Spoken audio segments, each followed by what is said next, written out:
जय हिंद दोस्तों, वंदे मातरम। कल भारत और पाकिस्तान के बीच में हुए अप्रत्याशित सीज फायर के बाद में जो कि अमेरिका के इंटरवेंशन से हुआ है, बताया जा रहा है भारत में मोदी विरोधी लोग हों या कई सारे जो मोदी के पक्ष के लोग हैं वो भी यही सवाल उठा रहे हैं कि कहीं ये एक ऐसा स्टेप तो नहीं है जो आने वाले समय में सवाल उठाने का काम करेगा। क्योंकि जिस तरीके से ये पूरा घटनाक्रम हुआ, अगर हम उसको समझें तो ना तो भारत और ना ही पाकिस्तान ने सबसे पहले सीज फायर के बारे में कहा। सबसे पहले कहा डोनाल्ड ट्रंप ने, जिसके बारे में कहा जा रहा है कि डोनाल्ड ट्रंप नोबेल का शांति पुरस्कार जीतने के लिए सिर्फ ये काम कर रहे हैं और कुछ भी नहीं। लेकिन उसके बाद में, जैसा कि पाकिस्तान है कुत्ते की दुम जैसा, उसने वही काम भी किया। पाकिस्तान ने बोला कि अरे भाई, एक बार में हम तुम्हारी बात मान जाए, ऐसा हो भी कैसे सकता है। तो उसने सीज फायर का उल्लंघन भी देर रात तक कर दिया। हालांकि इसके पीछे कई सारे पॉलिटिकल रीजंस बताए जा रहे हैं कि किस तरीके से जो पाकिस्तान में लीडरशिप है वो दो फाड़ में बट चुकी है। आर्मी उसकी सुनती नहीं है, जो उनकी पॉलिटिशियंस है उन्हीं की नहीं सुनती है। लेकिन यहां पर सवाल यह है कि कल सीज फायर का जैसे ही घोषणा हुआ, उसके बाद कांग्रेस के जितने भी नेता हैं प्लस जितने भी मोदी विरोधी जनता है, उन्होंने इंदिरा गांधी का रेफरेंस लेते हुए बोलना शुरू कर दिया कि अगर इंदिरा गांधी यहां पर मोदी की जगह होती तो वो अमेरिका की बिल्कुल भी नहीं सुनती। ठीक है, इंदिरा गांधी ने 1971 में जिस तरह के डिसीजंस लिए थे, उसके बाद में ये बात आती भी है सामने कि उस समय पर अमेरिका, जो कि एक बहुत पावरफुल देश था, उसने इंडिया के ऊपर प्रेशर बनाने की कोशिश करी थी। और उस समय इंडिया आज की तारीख जितना पावरफुल था भी नहीं, लेकिन उसके बावजूद भी इंदिरा जी पाकिस्तान से उसी तरह लड़ती रही थी जिस तरह से उनको लड़ना था और अमेरिका के सामने झुकी नहीं थी। लेकिन फिर सवाल यह भी उठता है कि कांग्रेस की सत्ता के समय पर ऐसा तो है नहीं कि आतंकी हमले नहीं हुए। 26/11 बहुत नोटेबल आतंकी हमला था उस समय पर। उस समय पर इन कांग्रेस के लोगों को, जिनको कि अब इंदिरा गांधी जी याद आ रही हैं, तब क्यों याद नहीं आई थी? तो चीजें वहीं की वहीं नलिफाई होना शुरू हो जाती हैं। और देखिए, इन दोनों ही नेताओं के अगर हम दौर की बात करें तो ये दौर दोनों का ही काफी ज्यादा अलग है।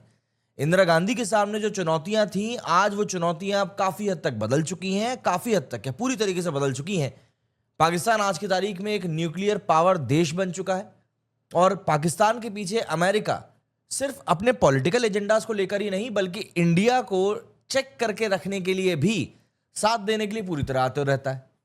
क्योंकि सीज फायर का जो ये पूरी कंडीशंस निकलकर सामने आई हैं, उसमें एक कंडीशन ये भी बताई जा रही है कि पाकिस्तान सीज फायर के लिए माना ही सिर्फ इसीलिए कि उसको आईएमएफ की तरफ से लोन दिया जाएगा, वरना पाकिस्तान को इतनी आसानी से लोन नहीं मिलता है।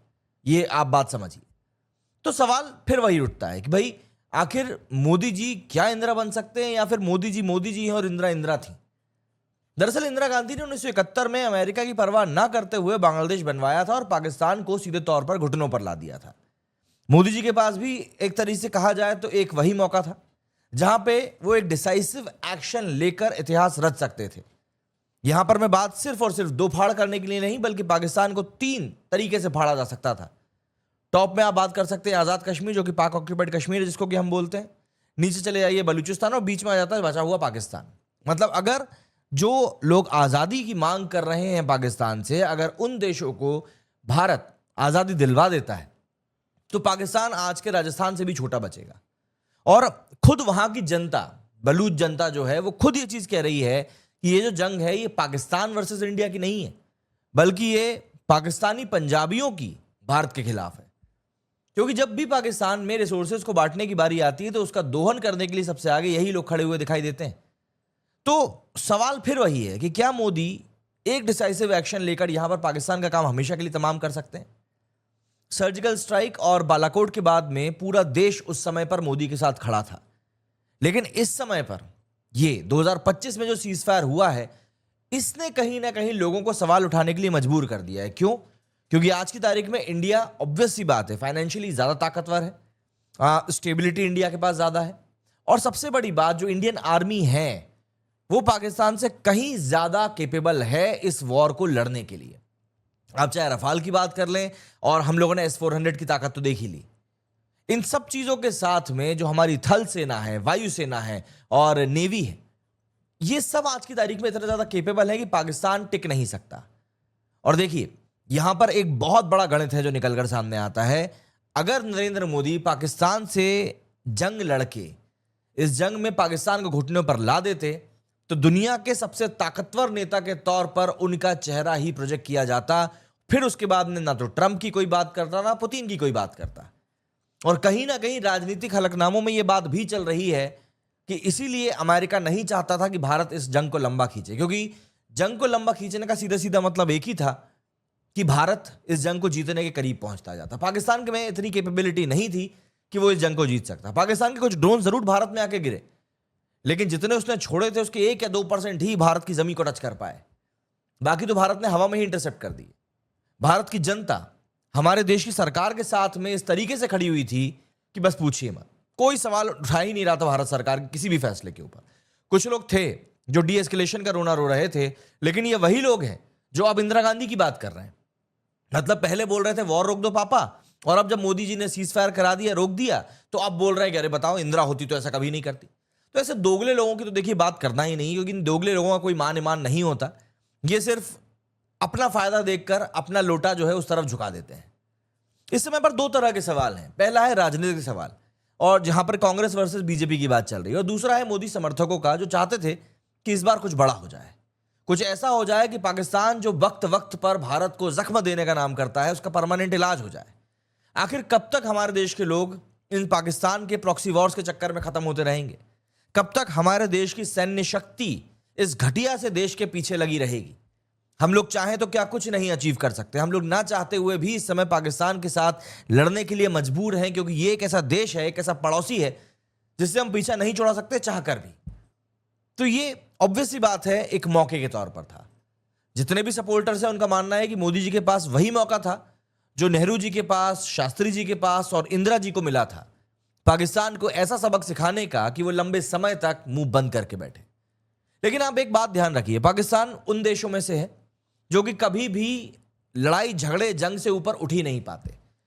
इनके देश के पीएम जो है शहबाज शरीफ, कल देर रात को करीब 12 बजे एक भाषण देते हैं देश के नाम और बोलते हैं हमने जंग जीत ली है, हमने भारत को सबक सिखा दिया है। क्यों?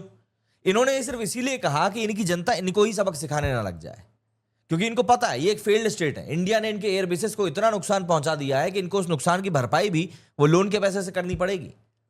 और अगर ऐसे में ये अपने देश के लोगों को ये नहीं बोलते कि हम जंग जीत गए हैं, तो इनके देश के जो लोग हैं इनकी बोटी बोटी नोच खाते हैं।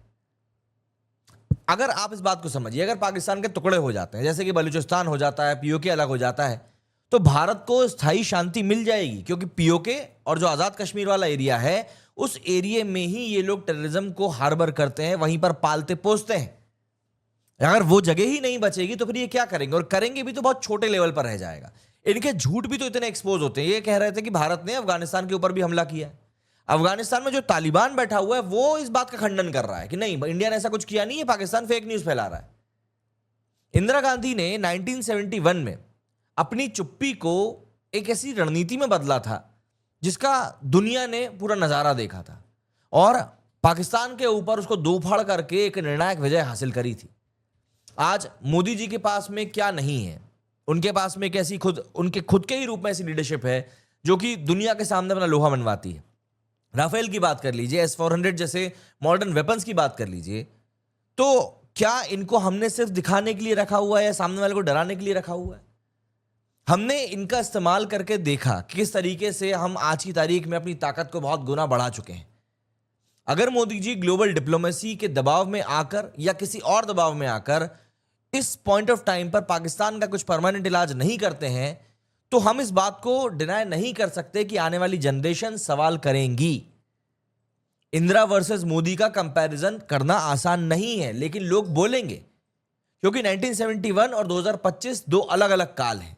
लेकिन इंस्पिरेशन और कंपैरिजन से ही आती है, आपको इस बात को समझना पड़ेगा। उस समय का समय अलग था, काल अलग था, आज का समय अलग है, काल अलग है, लेकिन फिर बहुत सारी चीजें अलग हैं। आज तो इंफॉर्मेशन वॉरफेयर का भी समय है, सोशल मीडिया पर भी चीजें होती हैं।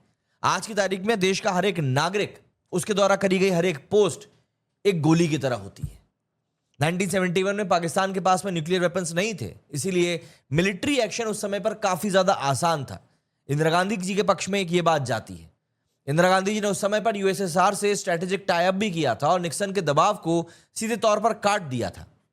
लेकिन फिर सवाल यह भी आता है कि 93,000 पाकिस्तानी सोल्जर्स को जब आपने सरेंडर करा लिया था, जो कि ऑब्वियस सी बात है, इंदिरा जी की डिप्लोमेसी पावर को, मिलिट्री पावर को दिखाने का पूरा काम करती थी, तो आपने आखिर उस मौके को जाने कैसे दिया?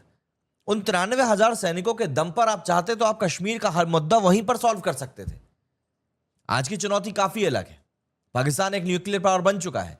अमेरिका और चीन सीधे तौर पर उसके हर एक कदम के ऊपर नजर रख के बैठे हुए हैं। सोशल मीडिया के दौर में हर एक फैसले पर डोमेस्टिक और इंटरनेशनल प्रेशर अपने आप ही बन जाता है।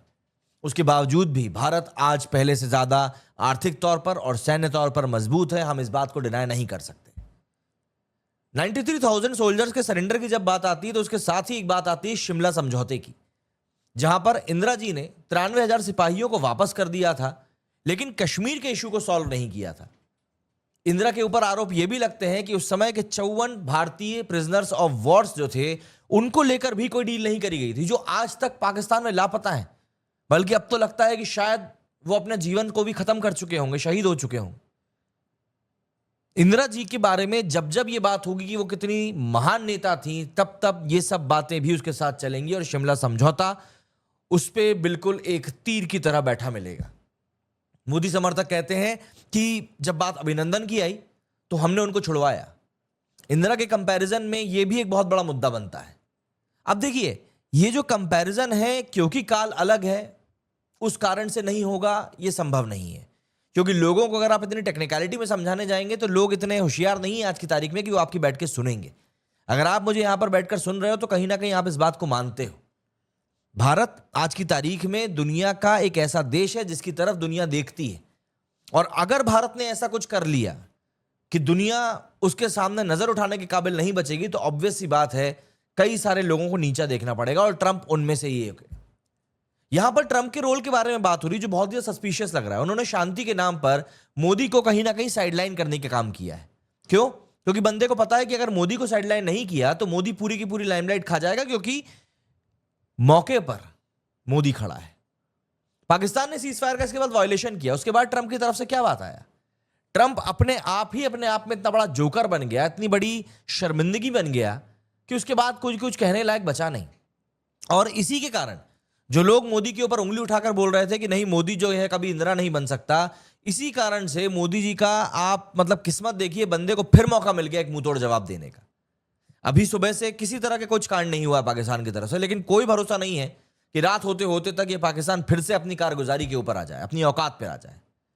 पाकिस्तान बार बार भारत को धोखा देते हुए आया है, चाहे वो कारगिल हो, उरी हो, पुलवामा हो और पहलगाम हो। पुलवामा को लेकर तो अब इनके सैन्य अफसर खुद ही कह रहे हैं भैया कि हमारी मिलिट्री स्ट्रेटेजी का कमाल था पुलवामा। ये उन लोगों को देखना चाहिए, सुनना चाहिए जो लोग भारत में रहकर भारत के ऊपर सवाल उठा रहे थे कि यार पुलवामा तो भारत नहीं करवाया है। सत्यपाल मलिक जी वो तो यही कह रहे थे क्लियर तौर पर। अब पाकिस्तान के सैन्य अफसर वहां पर बैठकर कह रहे हैं कि भैया ये तो हमारा एक बहुत बड़ा फक्र वाला चीज है। अब आप क्या बोलेंगे इसके ऊपर? आप सवाल भी नहीं उठाएंगे इसके ऊपर, ना ही आप बोल सकते हैं कुछ भी, क्योंकि आपने खुद ही इतनी बड़ी घटिया बात बोली है। सवाल तो आखिर में फिर भी वही है कि क्या मोदी जी डिसाइसिव एक्शन लेंगे और इंदिरा जैसे इतिहास रचने का कोई एक बहुत बड़ा कदम उठाएंगे, या फिर जैसे कि हम देख रहे हैं आज की दुनिया में डिप्लोमेटिक रास्तों को ही अपनाना सही माना जाता है, तो मोदी जी भी उस पर ही चलेंगे। आखिर में ये सब कुछ जो है ये भारतीय सरकार और मोदी जी को ही करना है। ये उनको ही डिसाइड करना है कि वो इंदिरा बनेंगे, उनसे आगे जाएंगे, या कोई नया रास्ता अपनाएंगे। ये सब कुछ मोदी जी को ही डिसाइड करना है। लेकिन आप मुझे बताइए कि आपका इस बारे में क्या कुछ कहना है। मेरे इस वीडियो में फिलहाल इतना ही। जय हिंद, जय भारत।